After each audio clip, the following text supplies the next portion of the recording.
सध्या बिहारमध्ये विधानसभा निवडणुकीचा प्रचार शिगेला पोहोचला आहे. भारतीय जनता पक्ष, जनता दल युनायटेड आणि राष्ट्रीय जनता दल या पक्षाचे विविध नेते जोरात मैदानात उतरले आहेत. आमचे नवभारत टाइम्स ऑनलाईनचे संपादक आलोक कुमार हे सुद्धा आता बिहारमध्ये आहेत आणि बिहारमध्ये ते वेगवेगळ्या मतदारसंघांमध्ये जाऊन लोकांशी बोलतायत, नेत्यांच्या मुलाखती करतायत. तर बिहारमध्ये सध्या काय परिस्थिती आहे, प्रचाराचे काय मुद्दे आहेत, कोणाचे पारडे जड आहेत, या सर्वांविषयी आज आपण आलोक कुमार यांच्यासोबत चर्चा करणार आहोत. आलोक जी, आपका महाराष्ट्र टाइम्स ऑनलाइन के फेसबुक लाइव में बहुत बहुत स्वागत है. आप बिहार में जो है तो चुनाव कवर कर रहे हैं, आप घूम रहे हैं, तो हमको जरा वहां की परिस्थिति बताएं कि किस टाइप से प्रचार चल रहा है वहां पे. देखिए हारिस जी, इस बार पहली बार देश में कोरोना काल में कोई चुनाव हो रहा है और वो हो रहा है बिहार में. तो उस लिहाज से देखें तो काफी इम्पोर्टेंट है ये चुनाव, न सिर्फ एक कोरोना के कारण बल्कि बिहार के राजनीतिक भविष्य को लेकर भी. लेकिन इस महामारी ने चुनाव के तरीकों को बहुत बदल दिया है और जो पहले एक अंडर करंट दिखाई देता था, जो जोश दिखाई देता था, वो शुरुआती पहले फेज में अभी तक उतना बन नहीं पाया है. तो एक कहें कि स्टीम की कमी है. लेकिन इसके बावजूद जैसे जैसे पहले चरण का चुनाव नजदीक आता जा रहा है, सारे नेता लगातार अब रैलियां भी शुरू हो चुकी हैं. इलेक्शन कमीशन ने इजाजत दे दी है कि इस पहला एक चुनाव है जो कोरोना काल में हो रहा है बिहार में. इस लिहाज से अगर देखें तो इस चुनाव पर सबकी नजरें हैं. लेकिन इस महामारी के कारण चुनाव के तौर तरीके बहुत बदल गए हैं और जो एक स्टीम दिखाई देता था, बिहार ऐसा पॉलिटिकली अवेकन एक स्टेट माना जाता है जहां चाय की दुकानों पे, जहां पान की दुकानों पे चर्चा होती है और गर्मा गर्म चर्चा होती है राजनीति पे. इस बार वो दिखाई नहीं दे रहा है. लेकिन इसके बावजूद पहले चरण के चुनाव जिस तरीके से नजदीक आते जा रहे हैं, उसके बाद फिजिकल रैली जब से शुरू हुई है, तो एक तरीके से कहें कि कोरोना को दरकिनार कर एक भीड़ दिखाई दे रही है. नेताओं को सुनने देखने के लिए लोग जा रहे हैं और महागठबंधन और एनडीए दोनों एड़ी चोटी का जोर लगा रही है कि किसी तरह इस चुनाव में उनकी नैया पार हो. हारिस जी.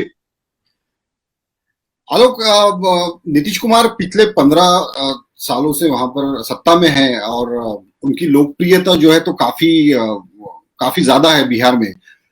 तो पिछले कुछ दिनों से ऐसा दिख रहा है कि पहली बार जो है तो नीतीश कुमार को एक चैलेंज, एक मुकाबला मिलते जा रहा है. क्या ग्राउंड सिचुएशन क्या है नीतीश कुमार के खिलाफ वहां पे?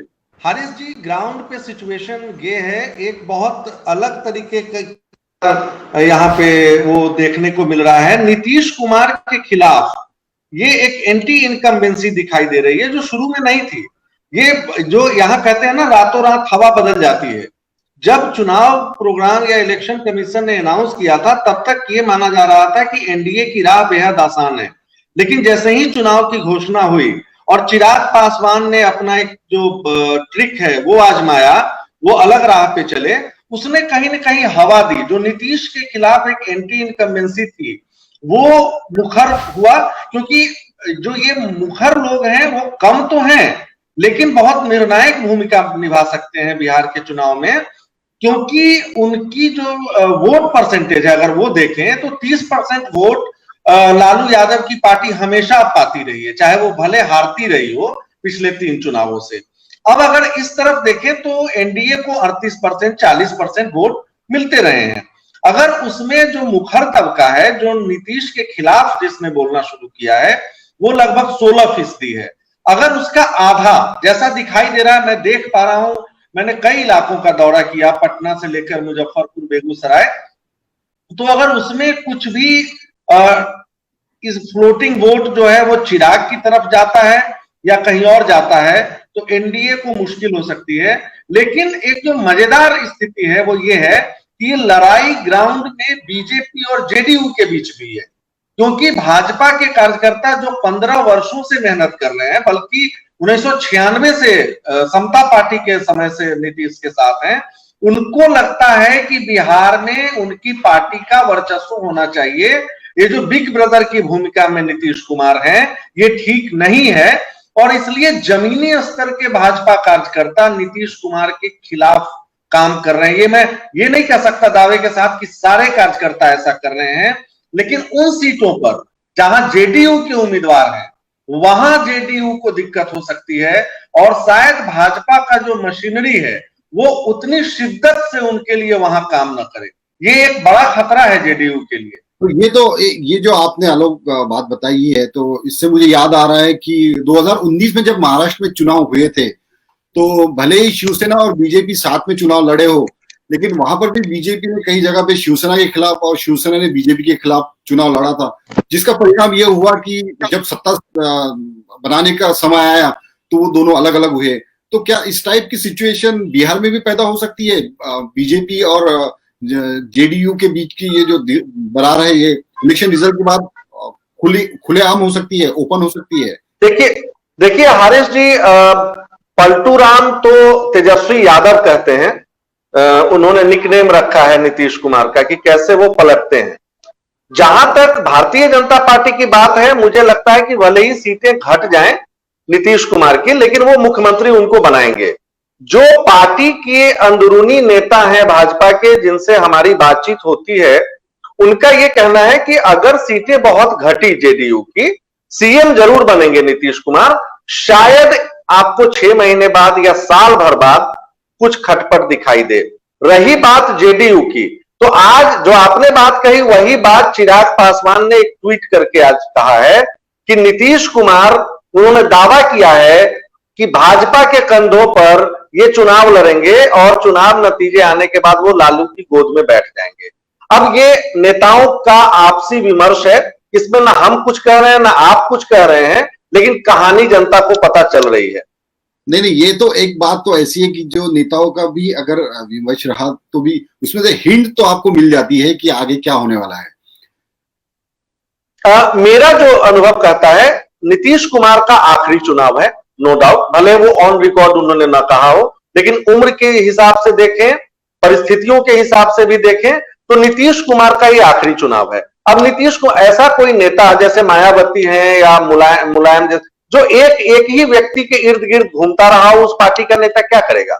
स्वाभाविक तौर पर उनके मन में भी एक सक्सेशन प्लान होगा और मुझे लगता है कि आपको 1 या 2 साल बाद भाजपा का मुख्यमंत्री, अगर एनडीए सत्ता में आती है, पहले तो बहुत आसान नहीं है, बहुत कांटे की टक्कर होने वाली है, लेकिन उनका मुख्यमंत्री 5 साल रहना, मैं आपको दावे के साथ कह सकता हूं, मुश्किल है। नहीं रहेंगे वो 5 साल।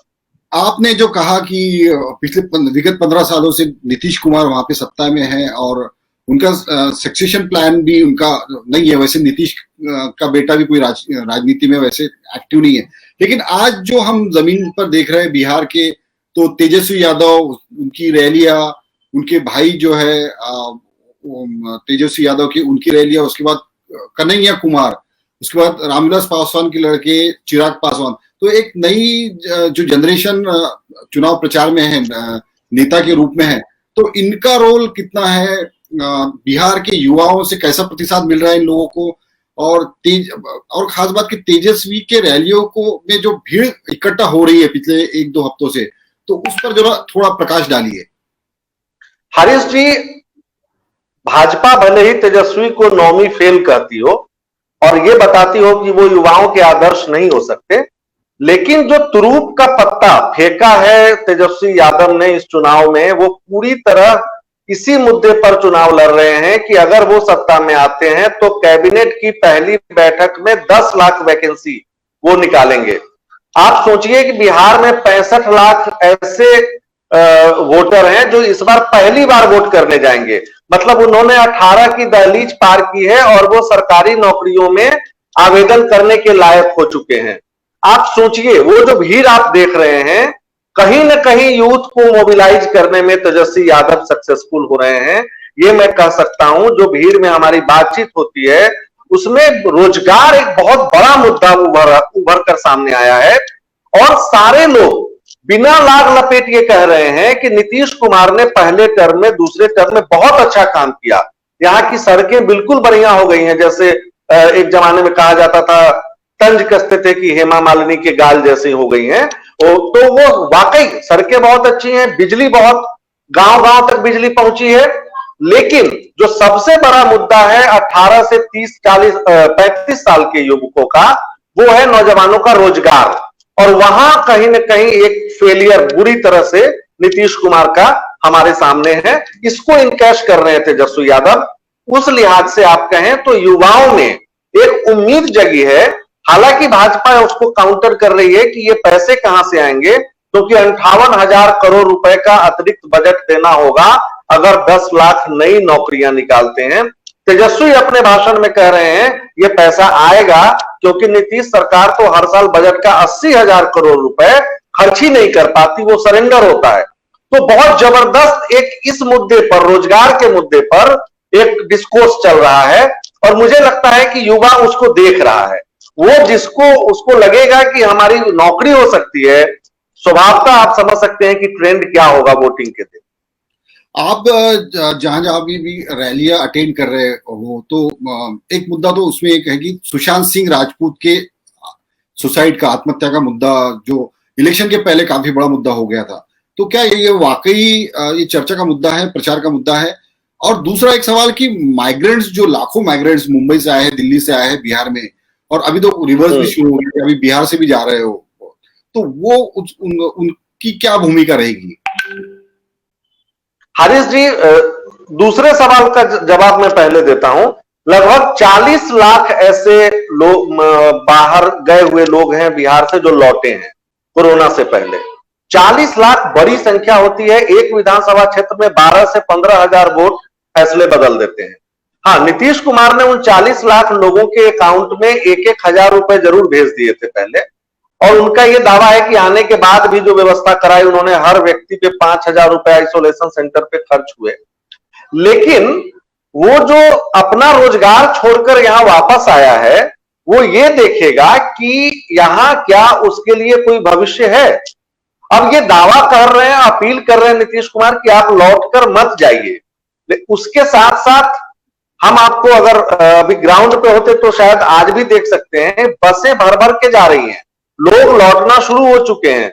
जो कंपनियों के मालिक हैं वो चार्टर नहीं बल्कि प्लेन और ट्रेन का एसी का किराया, प्लेन का किराया, टिकट वो आ रहा है, लोग लौट रहे हैं, क्योंकि उनको पता है कि यहाँ उद्योग धंधे ऐसा नहीं है कि 6 महीने में लग जाएंगे।